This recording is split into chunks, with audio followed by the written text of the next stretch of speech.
A'udzubillahi minasyaitonirrajim. Bismillahirrahmanirrahim. Alhamdulillahi rabbil alamin wa bihi nasta'in wa la 'udwana illa 'alal zalimin. Rabbi shrah li sadri wa yassir li amri wahlul 'uqdatam min lisani yafqahu qawli. Assalamualaikum warahmatullahi wabarakatuh. Masyaallah, hari ini alhamdulillah Allah Taala bagi lagi kesempatan untuk kita bersama-sama mengongsikan bacaan Al-Quran, yang mana bacaan Al-Quran ni merupakan satu bacaan yang ibadah, yang disebutkan di dalam ta'rif Al-Quran, iaitu Al-Quran ni adalah kalamullah yang apabila kita membaca dia dikira sebagai ibadah. Kalau kalam-kalam yang lain kalau kita baca dia tak menjadi ibadah. Kita baca paper, kita baca buku dan sebagainya. Kalau kita niat kerana Allah Subhanahu Wa Taala dan untuk mendapat maklumat yang benar dan sebagainya, yang tu baru jadi ibadah. Tapi Al-Quran ni kita baca oleh lagu mana pun, niat apa pun, tetap akan menjadi ibadah dan akan mendapat satu huruf sebanyak gandaan 10 kali ganda. Okay, jadi hari ini saya akan baca, insyaAllah saya akan baca sekali lalu. Ustaz Nan pun dah baca tadi. Saya akan baca insyaAllah hari ini dengan maqam nahwan. Maqam nahwan, yang mana lagu nahwan ni adalah lagu yang kita boleh kata bunyi dia tu bunyi sedih, bunyi sedih untuk kita menghayati Al-Quran, insyaAllah. Okay. A'udzu billahi minasy syaithanir rajim. Bismillahirrahmanirrahim. Mathaluhum kamathalil ladzi istawqada nara falamma أضاءت ما حوله ذهب الله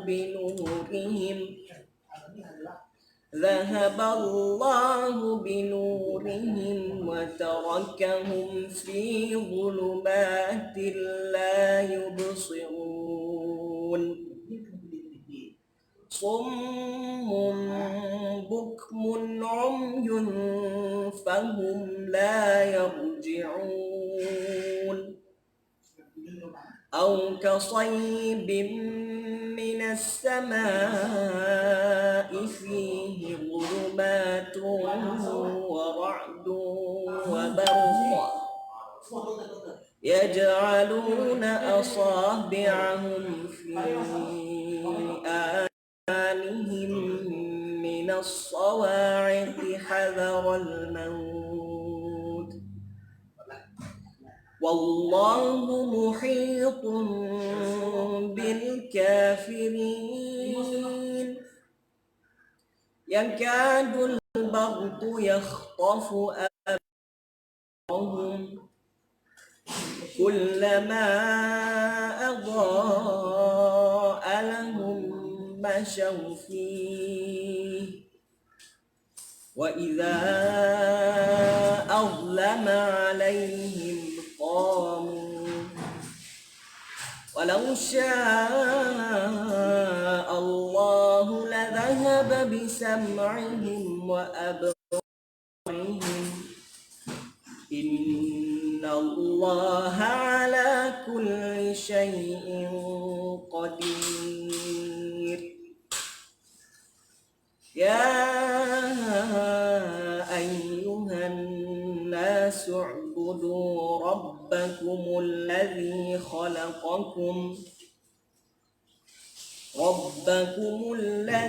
خلقكم والذين من قبلكم لعلكم تتقون الذي جعل لكم الأرض فراشا والسماء بناء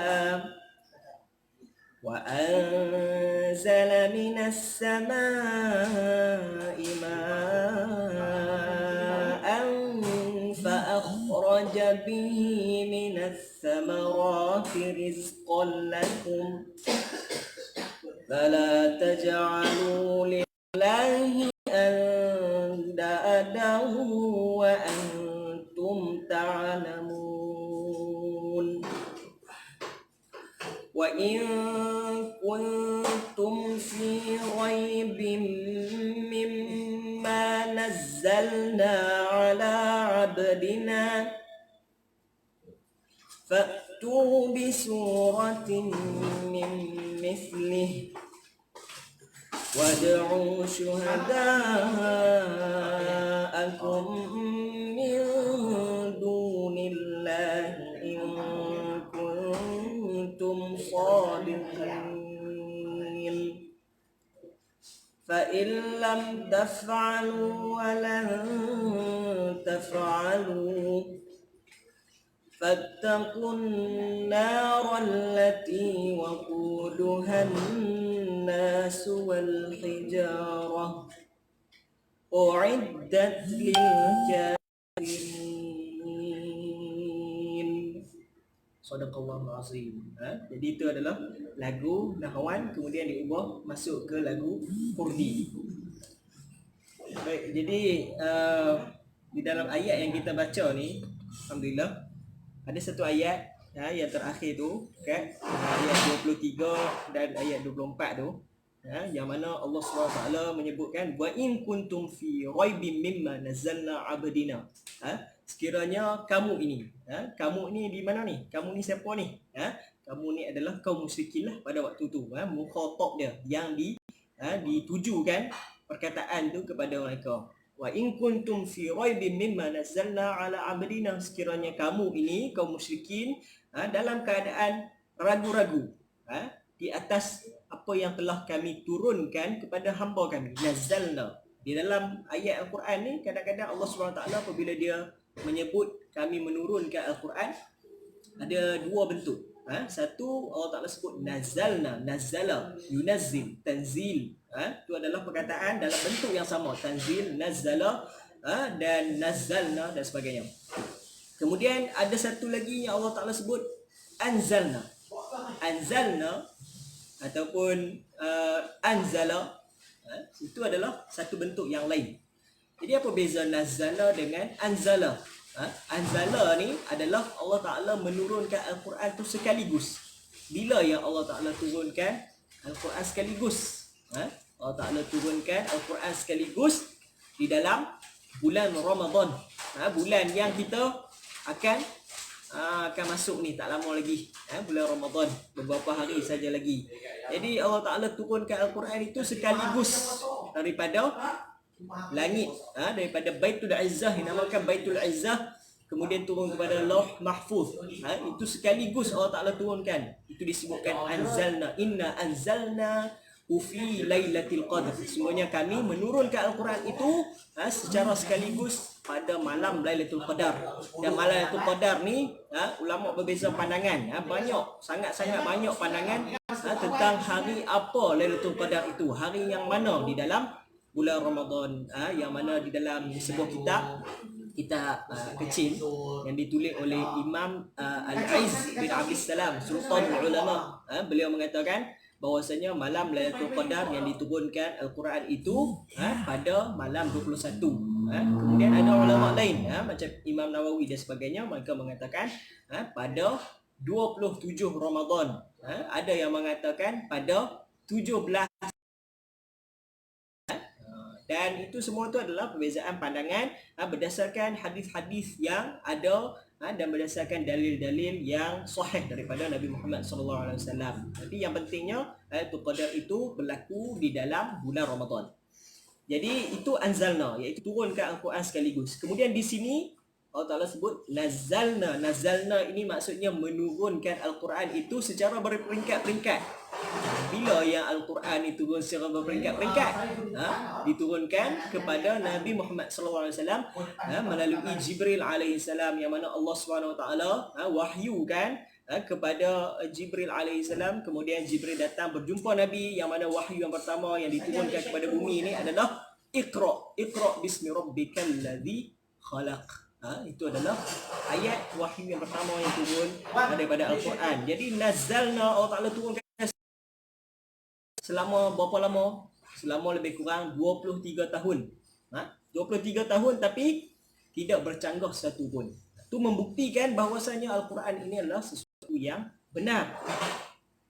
Dan Al-Quran ini apabila Allah Ta'ala turunkan sedikit demi sedikit, sedikit demi sedikit, tujuan dia adalah untuk menguatkan hati Nabi Muhammad SAW dan para sahabat ketika menyampaikan Islam. Bayangkan kalau Allah SWT turunkan satu Al-Quran terus sekaligus pada awalnya, maka akan susah kepada Nabi Muhammad SAW dan para sahabat untuk menghafal, untuk menjaga dan sebagainya. Kemudian apabila sedang berdakwah, tiap-tiap tahun kena berjumpa dengan kaum musyrikin, tiba-tiba sudah tidak ada wahyu, sudah terputus hubungan Nabi Muhammad SAW dengan Allah Subhanahu Wa Taala secara langsung, maka itu akan menyebabkan kelemahan jiwa dan sebagainya. Sebab itulah Allah Subhanahu Wa Taala sebut di dalam ayat yang lain, kami menurunkan Al-Quran itu linusabbita bihi fuadak, untuk kami menguatkan hati kamu wahai Muhammad. Jadi kaum musyrikin ni mereka merasakan keraguan apabila mereka tengok wahyu turun kepada Nabi Muhammad ni, mereka merasa penuh ragu-ragu. Disebabkan apa? Disebabkan mereka menyangka bahawasanya ini adalah rekaan. Innama anta muftar. Dia kata, wahai Muhammad, sungguhnya kamu ini hanyalah seorang penglipu lara, seorang yang menipu, seorang yang mereka-reka Al-Quran ini. Tetapi apa bukti dia? Apa bukti dia Al-Quran ini bukan direka-reka oleh Nabi Muhammad SAW? Buktinya adalah Nabi Muhammad SAW itu adalah seorang yang buta huruf.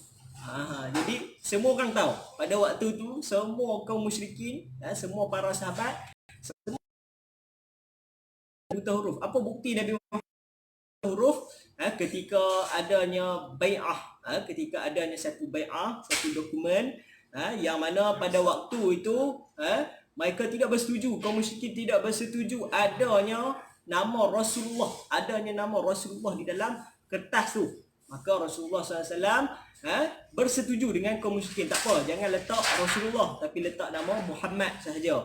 Lalu Rasulullah ambil kertas tu dan bagi kepada Sayyidina Ali untuk Sayyidina Rasulullah.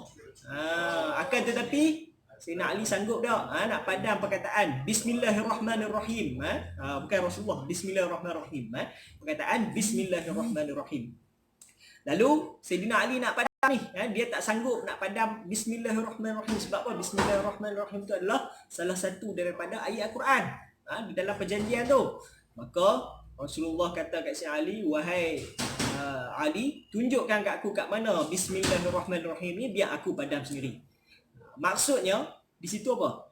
Maksudnya Rasulullah memang buta huruf, memang dia tidak boleh membaca. Akan tetapi tiba-tiba Rasulullah mendatangkan satu ayat ataupun mendatangkan satu kitab yang mana penuh dengan seni-seni bahasa, penuh dengan maklumat, penuh dengan cerita tentang kaum-kaum terdahulu, sejarah, cerita tentang masa depan dan sebagainya. Jadi adakah patut kita ragu-ragu kepada Nabi Muhammad SAW?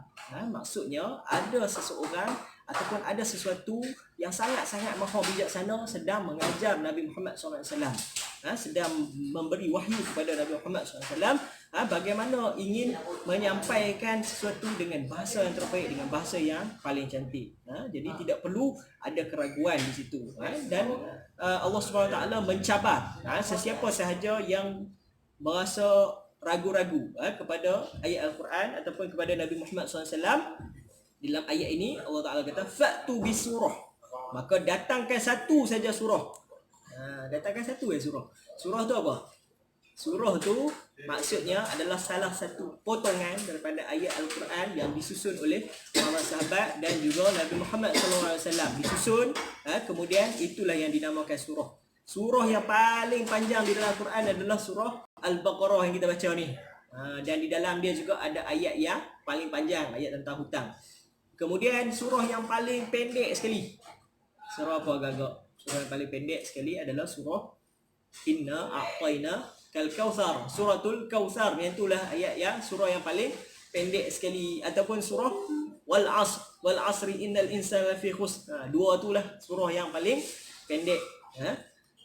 Jadi Allah Subhanahu taala cabar buat main satu surah yang pendek macam wal 'asr ataupun macam inna a'tainakal kautsar dengan nilai bahasa dia. Dengan nilai maklumat dia. Dengan kebenaran dia dan sebagainya. Bawa main satu. Dan panggillah wad'u syuhada'akum min dunillah. Dan serulah pembantu-pembantu kamu daripada selain Allah Subhanahu Wa Taala. Jangan minta tolong ke Allah. Minta tolong dekat makhluk, kawan-kawan kamu. Sekiranya kamu benar, in kuntum shadiqin, sekiranya kamu benar. Jadi dalam ayat lain Allah Subhanahu Wa Taala sebut, wala in istama'atil jin wal ins ala ayatu bimithlihi. Kalaulah semua jin dan manusia berkumpul semua sekali nak bawa sesuatu seperti Al-Quran, maka mereka tidak akan mampu. Di dalam satu ayat yang lain. Kemudian Allah Ta'ala sebut pula di sini, tambah lagi, fa illam taf'alu, sekiranya kamu tak mampu buat, walan taf'alu, dan kamu takkan sekali-kali mampu buat. Walan, nampak tak? Fa illam, lam tu satu.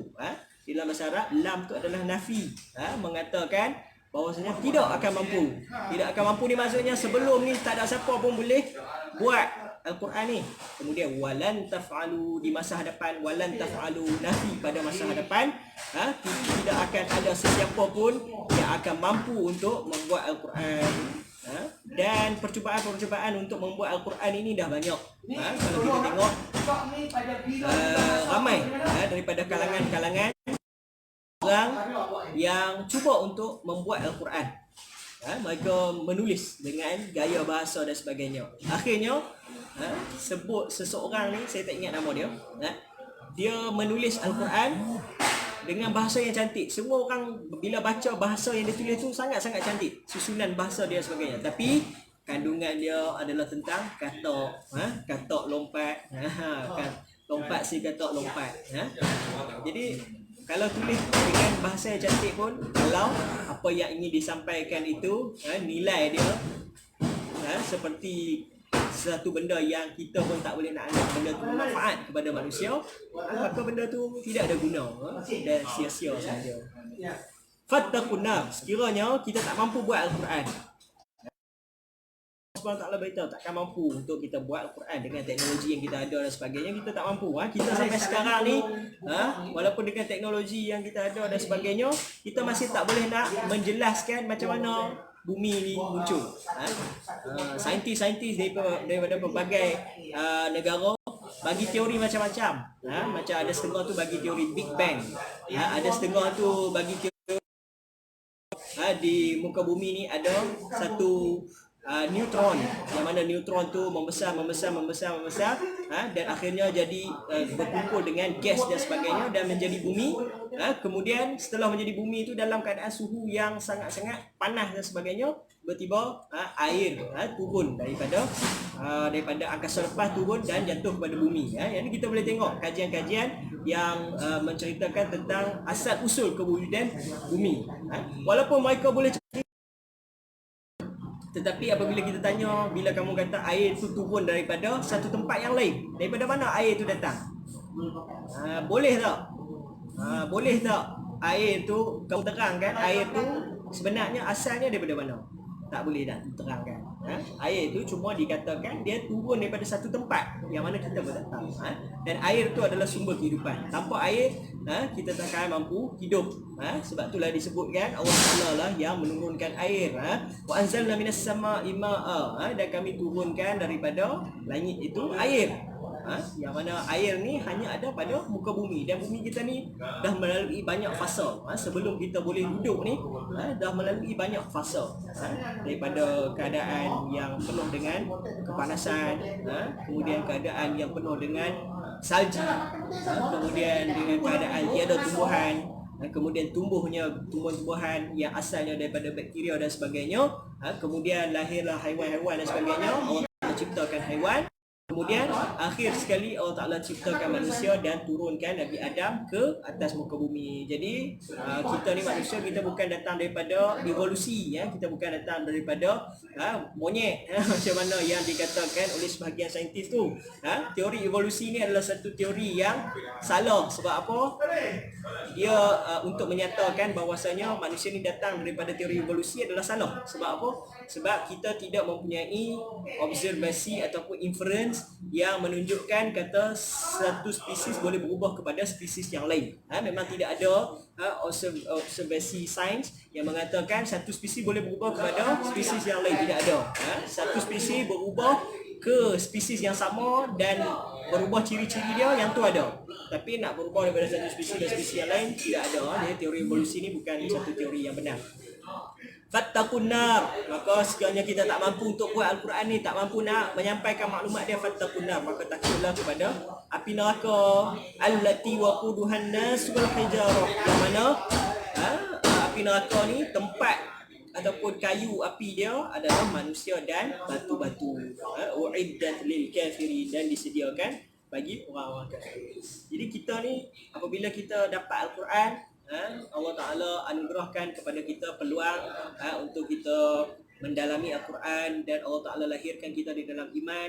Allah Ta'ala bagi Al-Quran ni sangat-sangat sikit, 600 muka surat sahaja untuk kita baca sepanjang hidup kita, untuk kita mendalami sepanjang hidup kita, untuk kita faham apa yang sebenarnya Allah Ta'ala nak sampaikan kepada kita tentang hakikat kehidupan ni. Kita sekarang ni kita berada di atas muka bumi, kita tak tahu hakikat kehidupan kita sebenarnya macam mana. Kita tiba-tiba lahir, kemudian kita tengok-tengok banyak macam-macam agama ada. Ada agama Kristian, ada agama Yahudi, ada agama Islam, ada agama Hindu, ada agama Buddha. Jadi agama yang mana yang betul ini? Maka Al-Quran ini menjadi panduan kepada kita untuk kita mencari agama yang betul, agama yang tepat. Semua agama, kita kata semua agama mengajarkan kepada kebaikan. Oleh itu kita akan menjadi keliru. Kita akan kata, oh, kalau Kristian buat benda baik, agama Hindu pun ajar benda baik, kenapa kita tak boleh jadi Hindu, kenapa tak boleh jadi Kristian? Memang semua agama ajar kepada benda baik, tapi bukan semua agama itu benar. Jadi kita nak tahu siapa sebenarnya pencipta kita yang sebenar-benarnya. Maka Al-Quran inilah yang menyampaikan kepada kita. Jadi sepanjang umur kita ni, kita mendalami apa yang Allah SWT nak sampaikan kepada kita. Sudah banyak buku-buku terjemahan dan sebagainya dalam menerangkan tafsir makna-makna Al-Quran, kita boleh dapatkan, dijual ataupun kita boleh download di dalam internet dan sebagainya. Jadi saya rasa cukup setakat itu dulu perkongsian saya untuk hari ini. Apa yang baik itu daripada Allah Subhanahu Wa Taala, dan yang lemah dan kurang itu daripada diri saya sendiri. Kita mohon taufik dan hidayah daripada Allah Subhanahu Wa Taala, dan di samping itu kita mohon juga supaya Allah Subhanahu Wa Taala mengangkat kesusahan kita dan musibah kita dalam masa ini, melalui berkat pengajian kita bertawassul kepada amal kita yang mendalami Al-Quran dan sebagainya. Kita tutup majlis kita dengan bacaan doa khatam Al-Quran, insya-Allah. A'udzubillahi minasyaitonirrajim. Bismillahirrahmanirrahim. Allahumma Muhammadan Qur'an ij'alhu lana imaman wa rahmah. Allahumma dhakkirna minhu ma nusina 'allimna minhu ma jahilna warzuqna tilawatahu آناء الليل وأطراف النهار اجعله لنا حجة يا رب العالمين. بالله التوفيق والهداية. والسلام عليكم ورحمة الله.